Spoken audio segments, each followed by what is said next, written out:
Welcome to In the Spotlight. I'm Eric Townell. My guest today is Bleu. He's the executive director and the curator of the Rochester Contemporary Art Center. Welcome, Bleu. Thanks so much for coming in. Thank you. It's great to have you here. Yeah, Rochester Contemporary Art Center. That captures a lot in the name itself. It does, yeah. Many people know us as RoCo. RoCo. Yep. And if they want to follow along at home, what's your website so people can learn more? Our website is rochestercontemporary.org. And of course, we're all over social on Instagram and Facebook and Twitter, at RoCo137. At RoCo137. And so Rochester Contemporary is a gallery. Yeah, essentially. I mean, that's a big term, but we're a non-collecting art center, essentially. So the organization was founded in 1977, has a really wonderful history.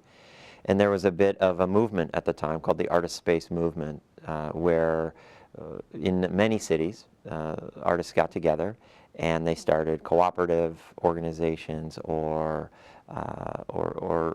specifically galleries to exhibit work that they felt was not being shown in the museums at the time. So really, firmly in the counterculture movement of the late 60s through the late 70s, there were many of these small art centers like RoCo that popped up, and there was significant NEA funding available and state funding available to support them. And it's known as the Artist Space Movement. So that's really the original founding story of RoCo.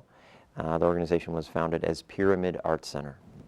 And that's 40 years ago. Yeah, 40 years ago. And then it changed its name in 2000. It became Rochester Contemporary Art Center. I see. And has it always been at its present location? No. Through the 80s and through the 90s, there were a number of moves into lofts and different warehouse spaces around the city. Mm-hmm. For a number of years, the organization was located in the Village Gate in a very large space. And then the organization settled in on East Avenue, and in 2012 we were so excited and relieved to purchase our building. So we're there. As we celebrate our 40th anniversary, we'll be paying off our mortgage and celebrating outright ownership, which is just huge for a small place like us, just to relieve the debt burden and to be able to really focus our limited resources on our programming, on our public art, on our exhibitions, on our promoting of what artists and the art community do in the region. Well, and what a building it is, right on a prominent corner in downtown Rochester. Yeah, we feel really it was a great sigh of relief on my part to sign that mortgage agreement and seal the deal to permanently locate the organization there. And we're very happy. We've been making a number of building improvements and facility upgrades, new lighting systems and things like that, kind of picking away at a refinement of our space. Mm-hmm. And it's very open gallery space, I notice. It's quite airy and light inside. Yeah, mm-hmm. Yeah, that's what we want. We want a big open white box, so that we can change the space really to suit the works that we're exhibiting, so that those artists really become the identity of the gallery, of the organization, for the time that their work is displayed. Again, we don't have a permanent collection. We're very different from a museum in that way, where the organization's display identity may be split between a permanent collection and changing or rotating exhibition. For us, everything changes every 2 months, essentially. Every 2 months? Yeah. I see. So very flexible. Yeah. And is the work created on site, or are they bringing it in? Or? No, that is different for us. We really are focused on exhibition. There are a number of other art centers that are very active in production or having studios, workshops, but that's not part of our mission. Other organizations do a great job with that. Our focus is in giving professional exhibition and proper display for emerging artists from outside of the region, bringing them to Rochester for the first time, but also exhibiting younger and late, everyone from younger to late career artists who are based in Monroe County and the surrounding few counties. So So we're both regional, but we also play a national role in that we bring artists from around the U.S. into Rochester for the first time. And in many cases, they're not household names. They're not showing at MoMA or other major metro museums. In many cases, our visitors are learning of those artists for the first time when they encounter their work at RoCo.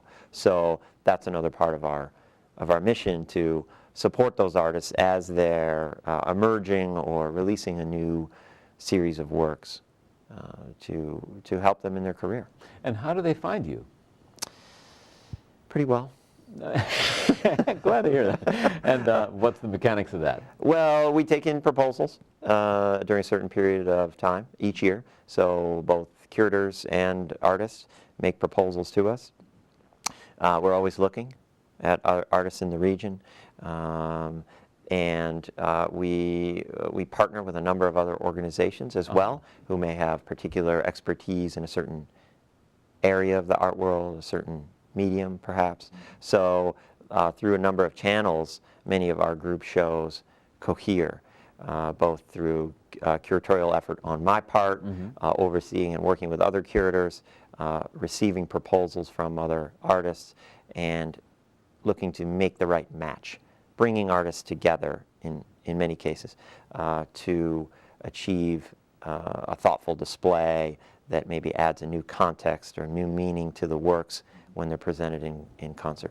So collaboration is essential to your mission. Oh, absolutely, without a doubt. I mean, it's such a part of what we do, we really don't even talk about it, to be frank. Like, I mean, it's an important concept, but in a way it's so important for us, it goes without saying. Every one of our exhibitions has numerous partners, whether they're programming partners or promotional partners, and of course the artists themselves and their partner organizations are collaborators.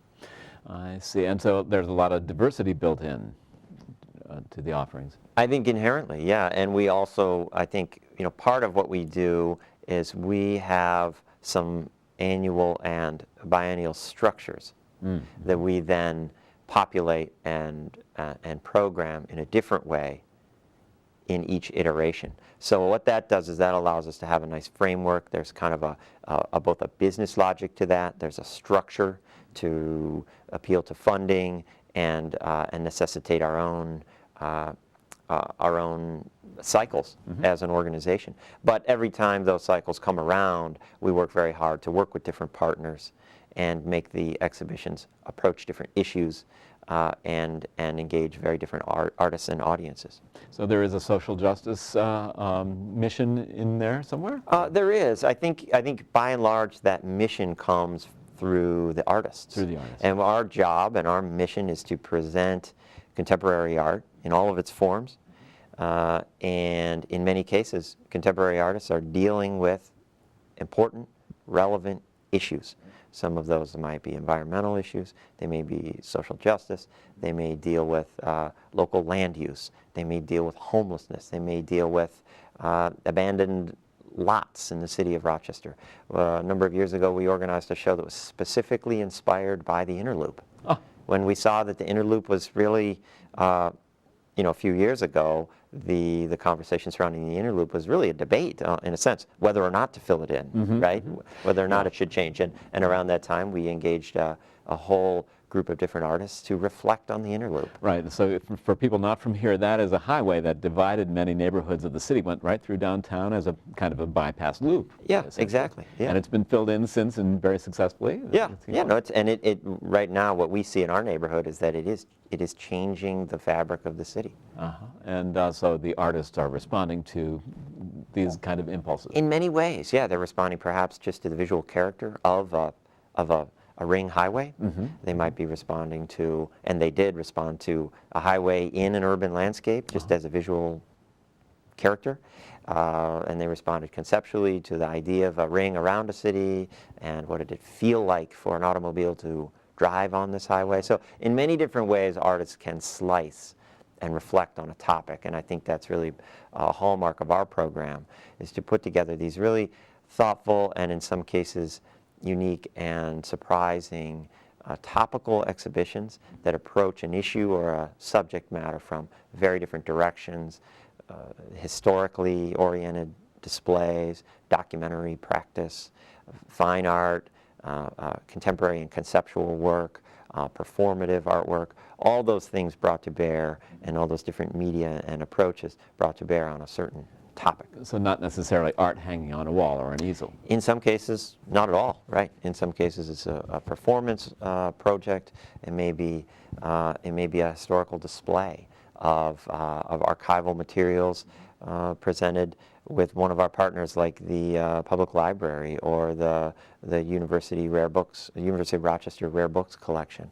We've worked with them on a number of projects to pair archival materials related to, say, for example, the history of bicycling in the region. And that will be presented right next to contemporary artwork about bicycling. So as a curator, you were intensely interested in the artistic side of this, but you're also on the business end of things as executive director. Yeah, absolutely. So how do you fund a space like this, a very wonderful, flexible downtown gallery? Well, you know, as we're approaching our 40th anniversary, we're thinking deeply about that, and we're talking about it, and we're looking back on our track record and our success, and a huge part of our success and stability and 40-year history has been a strong membership base, and funding both at the state and the federal level, and to a certain degree some foundations can fluctuate.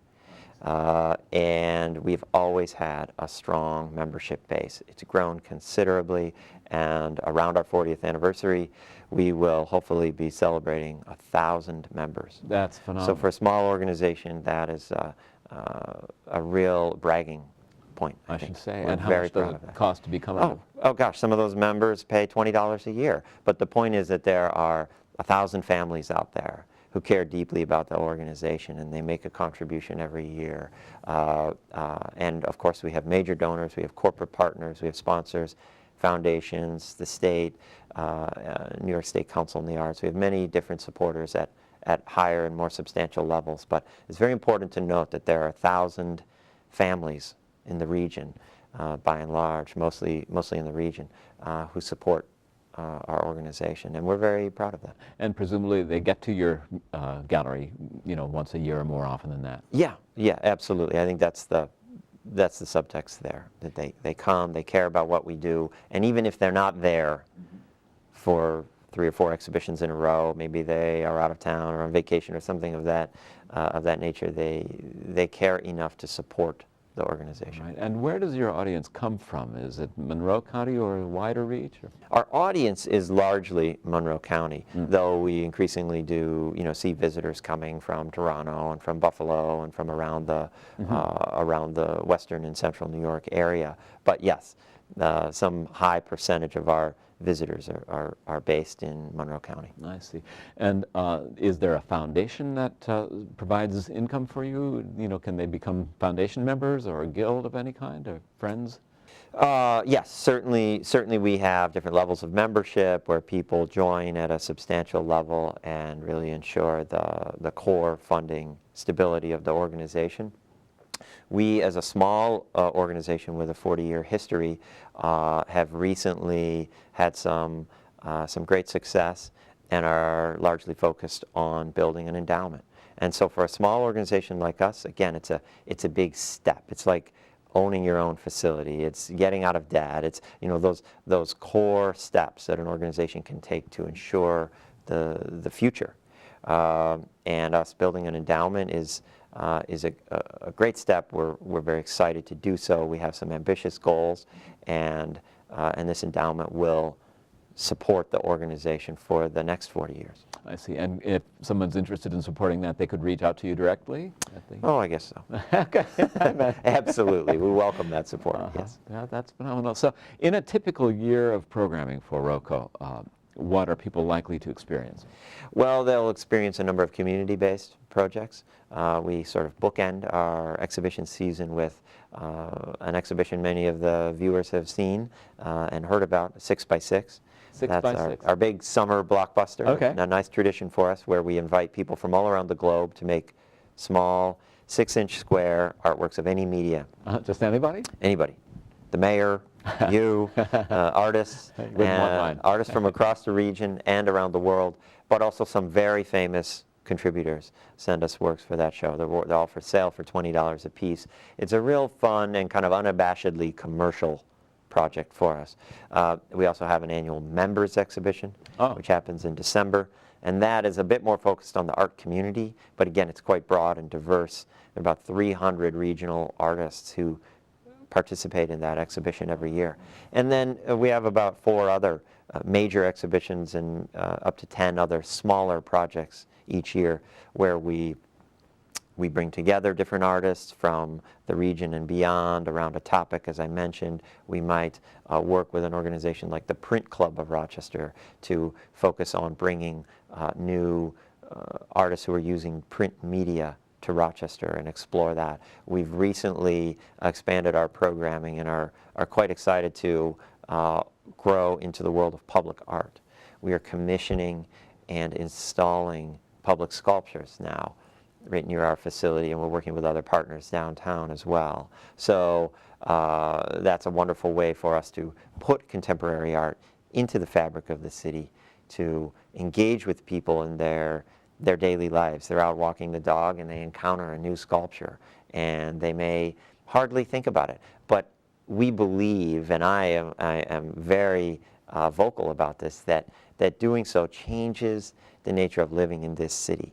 You know, if you're walking from point A to point B and you don't encounter a sculpture, and then a week later you do, something happens. You may not even realize exactly how it goes or how it feels, but something happens and it changes your outlook on your city and your experience of the environment downtown. So we're proud to be a big part of that, and we want to continue to expand in that direction. And how do you interface with other galleries and museums in town here besides the collaborations, et cetera? Yeah, certainly the collaborations are key. Many of our projects are presented in partnership with other museums or other galleries. But one of the key things we do, and many people don't know that we organize this initiative, that's the First Friday Gallery Night. We run a very simple website to aggregate and collect all of the First Friday programs, all the exhibition openings that are happening on the first Friday of every month. And we started that back in 2007.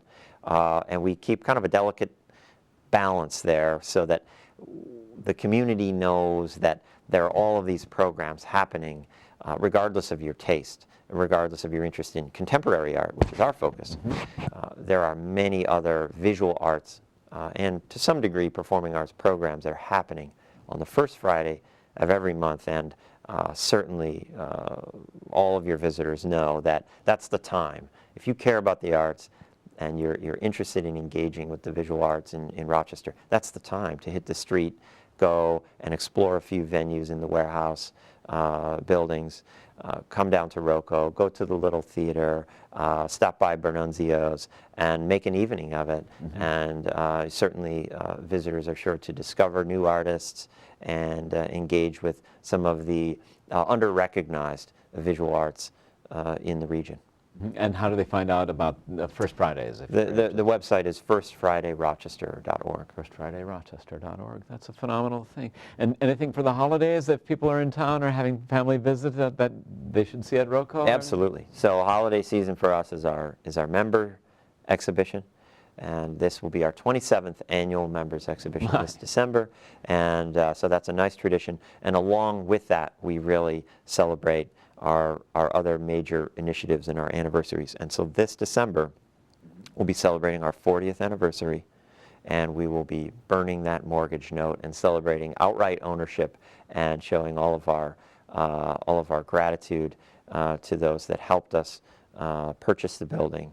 And we'll be looking forward toward the next 40 years, starting to talk about our endowment focus. And in the building itself, I've seen the floor plan, the main floor plan, on your website. Is there upstairs space or any other flexible space? There is. Yeah, we have studios upstairs, and we have another small community gallery upstairs. And those upstairs venues and studios typically are open on certain First Fridays per year. About maybe 6 or 5 of the first Fridays, those studios are open. And so it's a great time to be, I mean, any first Friday is a great time to be at RoCo, but especially those. The whole building is alive, and it's really wonderful. And is it lab space? Can people work there, or? No, well, those artists do, but they have a specific sort of membership relationship with us where that's their studio. I see. So there are 7 small studios upstairs, and those artists are working on their own time as they see fit, and they come and go. And then on First Fridays, those studios are open for the public to go upstairs and check those out. They're basically artists in residence. Essentially, yeah.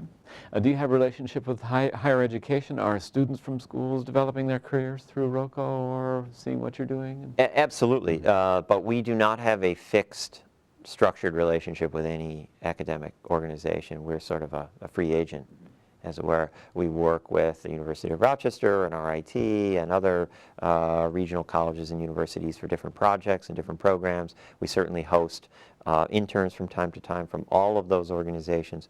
We've had interns and staff come to us from area colleges and universities, and then go on to those other career opportunities for them, yeah. And are there volunteer opportunities if people want to become involved? Yes, we love, need, and are so grateful for our volunteers. Okay. Volunteers for us help to install exhibitions. Sometimes they may be involved with something as simple and probably expected as, you know, stuffing envelopes. And an organization like us, we have different sort of categories of volunteer opportunity, and all of those volunteer opportunities are very much needed and are a huge part of our growth and our success. We have a particularly focused group of volunteers who love to install our 6x6 exhibition. So we have maybe 10 or 12 people who come every year in mid-May. I guess usually we're installing that exhibition in mid-May. And they come, they install the exhibition, they know how to do it, they know the challenges of it, and they love it. And they don't necessarily, a few of them, don't necessarily volunteer for other things throughout the year, but they plan their calendar, they dedicate that week to installing the show. And without volunteers like that, RoCo would not be able to achieve all that we do. And so now, looking ahead with the endowment you mentioned, but what other projects do you have on the horizon for RoCo? Well, you know, like I mentioned, a key thing for us is growing our public art program right now. So we're pretty focused on that. This is relatively new for us to be working on commissioning public sculptures. So we're learning. We're learning this process, and it's right now we're on a 6-month calendar for those. So we launch a piece, it's installed for about 5 months, then it goes away and we install a new piece. So we're installing 2 per year. We're focused on that, and we're focused on growing that and raising new funds to support that. We have a wonderful show coming up in February and March, where we'll be working with a number of partners, including our core partner, Rochester Community Television, to celebrate Frederick Douglass's 200th birthday. This is going to be a huge program for the city, and we'll be having a very unique exhibition again with, like I described with some of those other programs, bringing together a very diverse group of artists and organizations to reflect on Douglass's legacy in the community, how he's been memorialized, and his relevancy today, the relevancy of his words and his ideas today in our culture. So that's going to be a phenomenal project with both, of course, both local and international ramifications. It's a great program. We're very excited for that. We're focused on that. We're working with a number of artists who will be in an exhibition in December, of course, our annual member show. We'll be bringing into town in April and May a very challenging video artist named Federico Solmi. Never exhibited in Rochester, hasn't exhibited in the region. Very challenging, very unique video work in these kind of immersive environments. So, so something relevant to a film town. Absolutely, absolutely, and a technology and imaging town. Right. So that all sounds very curatorial. How do you prepare for your own work, and what do you bring? What's your art background, for instance? Well, my art background really, I have an MFA degree, so I studied, to some degree, I studied art production of my own, but as I was in school, my interest in my own work quickly turned into a curatorial practice, and I was much more interested and I think much more well-suited for bringing people together and helping to foster other people's work and connect people through a certain concept or a program. And for me, there's a great creativity in doing that. It comes from the same place, I believe, as making, though it has different elements and challenges and benefits certainly. But I love that role. I love working with artists closely and bringing people together and learning. I mean, fundamentally, that is a learning process, and I feel so lucky to be so committed to and so involved with a field that requires learning. It requires learning about an artist, a medium, a material, the particular subject matter they may be dealing with in their work. All those things require learning on my part and my team at RoCo. So it's never the same. Right. Are there local artists on the national level who are connected with your gallery, or any names we should be watching for nationally that you could recommend for us, for our audience? Well, I would certainly recommend people check out Federico Solmi. Mm-hmm. Yeah. Mm-hmm. And you'll see his work here in April and May. We don't represent artists, if that's what you mean. That would be more of a commercial model.